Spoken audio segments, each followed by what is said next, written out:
महोदय, प्राचार्य महोदय, सभी अध्यापक, सभी को मेरा सादर प्रणाम। मैं मोहित सोवंशी आज राष्ट्र निर्माण और देश प्रेम के प्रति अपने विचार साझा कर रहा हूँ। महोदय, आजादी का असली मतलब वही समझ सकता है जिसने कभी गुलामी की हो। हम सौभाग्यशाली हैं कि हमने स्वतंत्र भारत में जन्म लिया। यूं तो आजादी की लौ 1857 की क्रांति में जल चुकी थी, जो मशाल बनकर 1947 को हमारे देश को आजाद कराई। प्राचीन, मध्यकालीन और वर्तमान भारतों के उदाहरण से स्पष्ट करना चाहूंगा, जब हम फिरंगियों के फेरे में फंस गए थे तो रंगदे बसंती चोला की एक आवाज पर टोले के टोले उमड़ाते थे। और आज मुझे गर्व होता है कि हमारे देश का युवा अपनी पीढ़ी को सोशल मीडिया के दुष्प्रभाव को खत्म करने के बजाय शिक्षा पर ध्यान दे रहा है। मैं नहीं मानता कि राष्ट्रगान के मात्र 52 सेकंड से खड़े हो जाना, फेसबुक और व्हाट्सएप डीपी को 3 रंगों में रंगना, वंदे मातरम, भारत माता की जय, इंकलाब जिंदाबाद के नारे जोर शोर से लगाना ही देशभक्ति और शिक्षित होने की निशानी है। अगर अब आप ये कहेंगे कि 15 अगस्त और 26 जनवरी साल में 2 बार तिरंगा हाथ में ले लेना देशभक्ति है, तो मैं पूछना चाहूंगा कि फुटपाथ पर बैठा हो गरीब बच्चा, ट्रैफिक पुलिस की छाव में नंगे पांव में हाथ में तिरंगा बेच रहा हो वो लड़का, क्या ये उसकी देशभक्ति कहेंगे? ये उसकी देशभक्ति नहीं, बल्कि उसके पेट के भूख की शक्ति है जो उसे ऐसा करने को मजबूर कर रही है। महोदय, हमारा राष्ट्र निर्माण तब संभव होगा जब एक गरीब को काम दीजिए, दान नहीं, बल्कि दान देने के इच्छुक है तो रक्तदान कीजिए और मरने के बाद अंगदान देकर जीते जी रक्तदान कीजिए। यही देशभक्ति और शिक्षित होने की निशानी है। महोदय, हमारा राष्ट्र निर्माण तब संभव होगा जब एक नागरिक नैतिक रूप से सटीन, चारित्रिक रूप से भ्रष्ट, मानसिक रूप से दिवालिया, आर्थिक रूप से कंधा, राजनीतिक रूप से गंदा, शैक्षिक मान मूल्यों के आंकड़ों से छिन्न छिन्न कर मंद अखंड भारत को खंड खंड करेगा, तब तक हमारा राष्ट्र निर्माण संभव होगा। महोदय, हमारा राष्ट्र निर्माण तब संभव होगा जब एक शिक्षक वेतन के लिए नहीं बल्कि ज्ञान देने के लिए पढ़ा है। और ऐसा मुझे, मैं गर्व के साथ कह सकता हूँ, ऐसा मुझे मेरे जैन टीटी कॉलेज के सभी अध्यापकों में नजर आता है। महोदय, हमारा राष्ट्र निर्माण तब संभव होगा जब एक युवा, महोदय, हमारा राष्ट्र निर्माण तब संभव होगा जब एक युवा शिक्षित होने के साथ साथ वो मंदिरों में जा जाकर नारियों को फोड़ फोड़ कर अपने भगवानों को रिश्वत लगाता रहेगा, तब तक हमारा राष्ट्र निर्माण संभव नहीं होगा।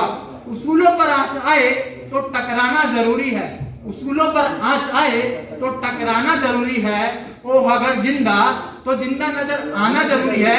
इन नई युवा पीढ़ियों को कौन समझाए कि कहां से बचकर चलना है और कहां चलना जरूरी है। जी हाँ महोदय, मेरी ये चंद पंक्तियां इस युवा भविष्य के दिमाग में चल रहे हर सवाल का जवाब दे देती है। आज युवा अपनी 4 बाय 4 इंच की छोटी सी कोमल उंगलियों के घर्षण मात्र से ही अपनी भावनाओं की इमोजी भेज रहा है। तो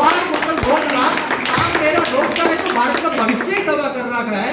और महोदय, तकलीफ तो तब होती है जब एक शिक्षित वर्गी अपने कानों में हेडफोन लगाते हुए तेज बाइक से उसको ये भूल जाता है कि जिस गति से धरती माता को वो रोंदता हुआ जा रहा है, उसकी एक एक इंच हासिल करने के लिए हमारे बलिदान में खून की नदियां बहा दी थी।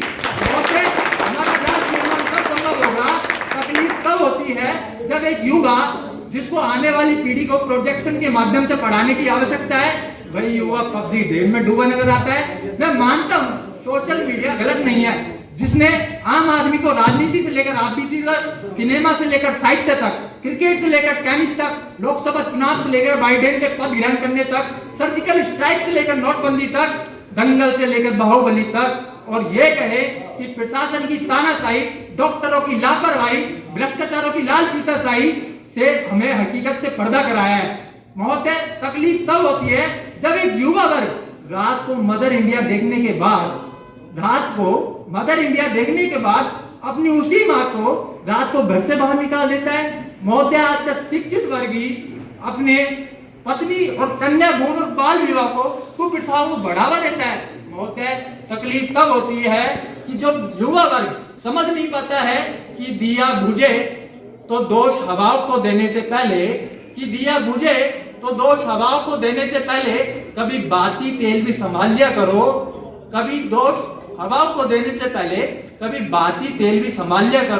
सूरज की गर्मी को कोसने के बजाय एक छाता सिर पर तान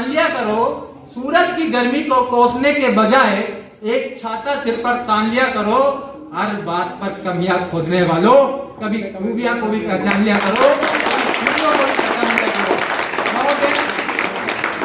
साथ में ही अभी 14 फरवरी को हमारे भारतीय वीर जवान सैनिकों की सीआरपीएफ के शहीद हुए थे, उनको मैं अब अश्रुपूर्ण श्रद्धांजलि अर्पित करता हूं और क्या पंक्तियों के माध्यम से मैं उनके लिए विचार प्रस्तुत कर रहा हूं। देश मेरा मर रहा है, आग लगी है सीने में, हुक्म मरा सब व्यस्त है, खून गया क्या पीने में, राम मंदिर या बावरी का पक्ष नहीं मैं लाया हूं, देश मेरा ठीक रहा, मैं मोहित सोवंशी चीख सुनाने आया हूं, चीख सुनाने आया हूं। महोदय, दर्द हद से तब गुजरता है, दर्द हद से तब गुजरता है जब भारत देश की 130 करोड़ आबादी होने के बाद ये पाकिस्तान और चीन से ना, जिनकी आंख खुद ठीक से नहीं खुल पाती, वो हमारे भारत सैनिकों को आंख दिखाते हैं। मैं उनका बहिष्कार करता हूं, मैं उनका विरोध करता हूं। बहुत तकलीफ तो तब होती है जब एक बूढ़ी माँ अपने वीर जवान का छत विचत शरीर देखकर कहती है कि साहब आप तो 1 इंच भी भर्ती कम होने पर सीने में नहीं लेते हैं, तो मैं उसका आधा शरीर कैसे ले लूं, उसका आधा शरीर कैसे ले लूं। तकलीफ तब होती है जब एक शहीदों की अंत्येष्टियां निकल रही होती है, तो हर भारत जवान की वासियों में युवा पीढ़ी के वाक्य ये होता है कि मैं जिस कदर तन्हा हो जाऊं, आखिरी बार अपनी माँ से इस कदर लिपटू कि बच्चा हो जाऊं। अंत में वक्त की नजाकत को देखते हुए मैं सिर्फ इतना ही कहूंगा कि हरियंत ग्रुप भी मेरा है, बाहुबली ग्रुप भी मेरा है, सिद्धार्थ ग्रुप भी मेरा है, अहिंसा ग्रुप भी मेरा है, चलो मान लिया ये भारत ग्रुप भी मेरा है। बस इतनी सी बात का गुरूर है साहिब कि मैं भारत ग्रुप का हूं और ये भारत ग्रुप मेरा है, ये भारत ग्रुप मेरा है।